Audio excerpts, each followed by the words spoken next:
சங்கப்பலகை அன்புள்ளங்களுக்கு என் நெஞ்சார்ந்த நன்றியும் வணக்கமும். அன்பர்களே, முனைப்புடன் தேர்வுக்கு படித்து தயாராகி கொண்டிருப்பீர்கள் இல்லையா? அதனால் விரைவாக நாம் இந்த தொடருக்கானவற்றை நாம் சிந்திப்போம். சென்ற முறை நாம் தமிழின் பெருமை சேர்க்கக்கூடிய அந்த பொருளிலக்கணத்தை பற்றி நாம் கொஞ்சம் அறிந்து கொண்டோம். இப்பதிவில் அந்த கருப்பொருளின் தொடர்ச்சியாக மேலும் சிலவற்றை நாம் அறிந்து கொள்ள இருக்கிறோம். அதாவது சங்ககால தமிழர்களுடைய மக்கள், உணவு, தெய்வம், ஊர், பூ முதலியவற்றை பற்றி நாம் அறிந்து கொள்ள இருக்கிறோம். வாருங்கள், பதிவிற்குள் செல்வோம்.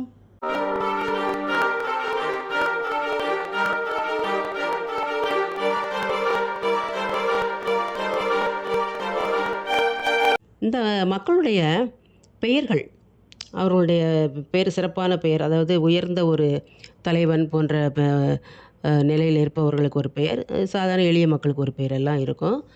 அந்த இதை நாம் ஓரளவு தெரிந்து கொள்கிறோம். அந்த மக்களுடைய பெயர் குறிஞ்சி முல்லை மருதம் இதழ் பாலையில் குறிஞ்சியை பொறுத்த வரைக்கும் என்ன என்று பாருங்கள்.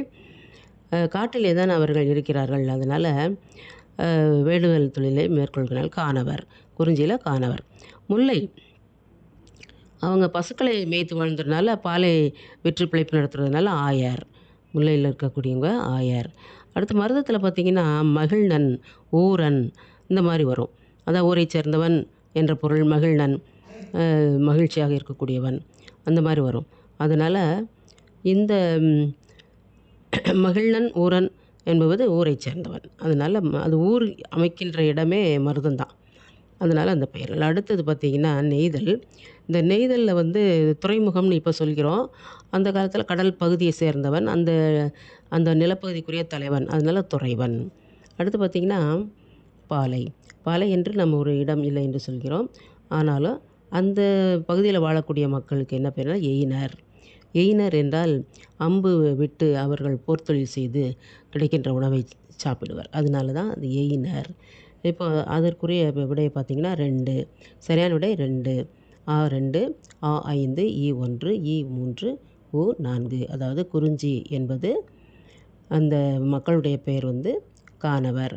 முல்லை அந்த மக்களுடையது ஆயர். மருதம் அந்த மக்களுக்கு பெயர் மகிழ்நன். நெய்தல் என்பது அந்த துறைமுகம், துறைவன் என்று பெயர். பாலை எயினர். அடுத்து வினா நாம் பார்க்கலாம். அடுத்த வினா 7வது வினா, உணவு.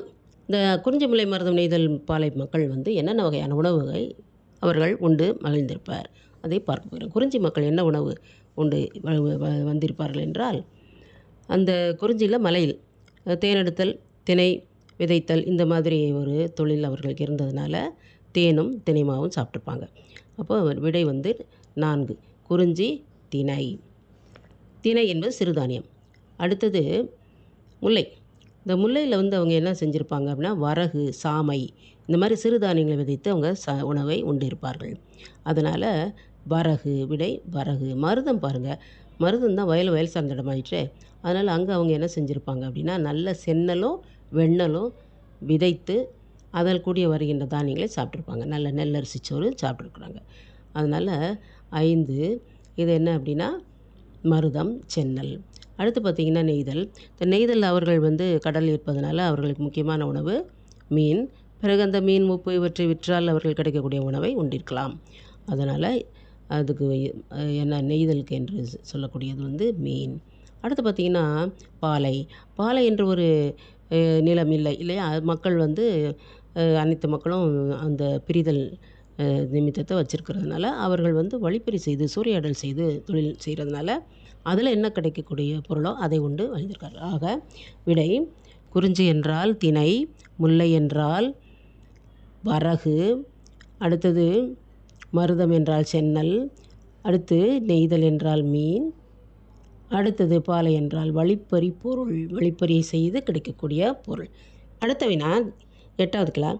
அதாவது பார்த்திங்கன்னா தெய்வம். ஒவ்வொரு நில மக்களும் தாங்களுக்குன்னு ஒரு தெய்வத்தை அவர்கள் வழிபட்டு இருக்கிறார்கள். அந்த தெய்வத்தை பார்க்கலாம் பாருங்கள். குறிஞ்சி முல்லை மருத நெய்தல் பாலையில் குறிஞ்சிக்குரிய தெய்வம் யாராக இருக்கும்?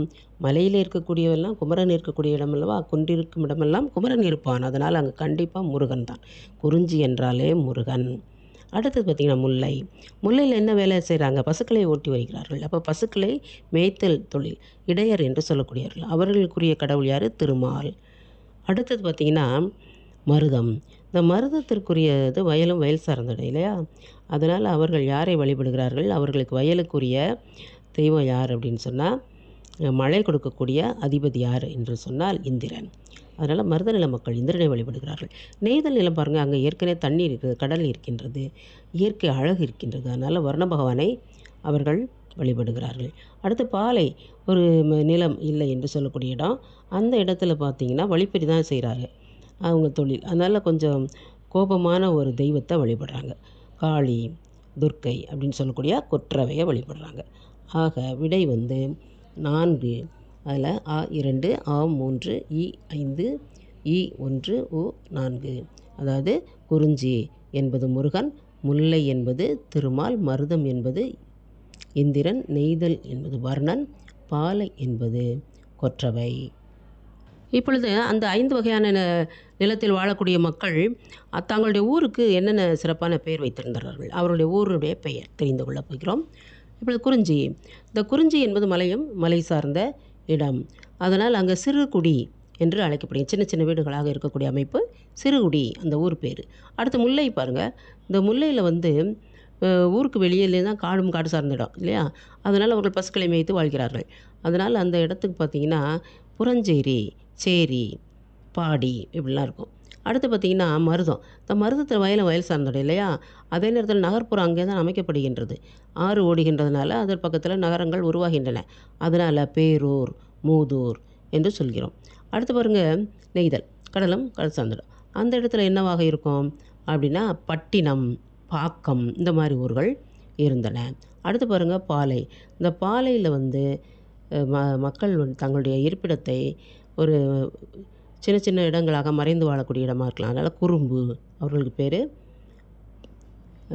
அதாவது பாலை நில மக்கள் தங்களுடைய தொழிலுக்கு அமைப்பாக குறும்பு என்று சொல்லி இந்த காலத்தில் குறும்பூர் என்ற ஊரெல்லாம் இருக்கின்றது, நீங்கள் அறிந்து கொள்ளலாம்.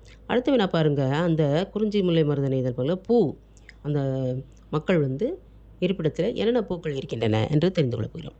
முதல்ல பாருங்கள் குறிஞ்சி. குறிஞ்சி என்றாலே நமக்கு குறிஞ்சிப்பூ நினைவில் வரும். அதே நேரத்தில் வேறு சில பூக்களும் உள்ளன. அது என்னென்னு பாருங்கள். காந்தள், செங்காந்தள் அப்படின்னு சொல்லக்கூடிய மலர் குறிஞ்சியில் இருக்கின்றது. அடுத்து பார்த்திங்கன்னா முல்லை. இந்த முல்லையில் வந்து கொன்றை இந்த மாதிரிலாம் இருக்கும். அதாவது இந்த முல்லையில் காடு சார்ந்த இடம் இல்லையா? இதில் வந்து பிடவம் பூக்கள் இந்த மாதிரி சொல்லக்கூடிய பூக்கள் இருக்கின்றன. அதனால் முல்லை, பிடவம். அடுத்து பாருங்கள் மருதம். இந்த மருதம் வயல் சார்ந்த இடம் இல்லையா?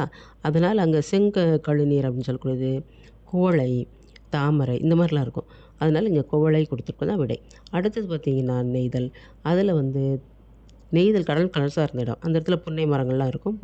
அந்த இடத்துல இந்த தாழை மரங்கள், அதாவது தாழம்பூ என்று சொல்லக்கூடிய தாழை மரங்கள் இருக்கும். அதில் தாழம்பூ இருக்கக்கூடிய இடம். அடுத்து பார்த்திங்கன்னா பாலை. இந்த பாலையில் வந்து வறட்சி இல்லையா? இந்த வறட்சியில் பார்த்திங்கன்னா பாதிரிப்பூ என்று சொல்லக்கூடிய ஒரு பூ இருக்கும், பாதிரிப்பூ. இப்போ பாருங்கள் விடை வந்து 2, ஆ 4, ஆ 1, இ 5, இ 2, உ 3. இதுதான் சரியான விடை. அதாவது குறிஞ்சி என்பது என்ன வகையான மலரை குறிக்கும் என்றால் காந்தள், குறிஞ்சி காந்தள். முல்லை என்று சொல்லக்கூடியது பிடவம், மருதம் என்று சொல்லக்கூடியது குவளை. அடுத்து நெய்தல் என்று சொல்லக்கூடியது தாழை. பாலையில் வந்து நாம் வந்து என்ன சொல்கிறோம்னா பாதிரிப்பூ என்று சொல்கிறோம். அன்பர்களே, இந்த பதிவு உங்களுக்கு பயன் தரும் வகையில் அமைந்திருக்கும் என்று நான் நம்புகின்றேன். தேர்வுக்கு தயாராகி கொண்டிருக்கின்ற அன்பர்களுக்கு என்னுடைய வாழ்த்துகள். மற்றொரு பதிவில் நாம் மீண்டும் சந்திப்போம். நன்றி, வணக்கம்.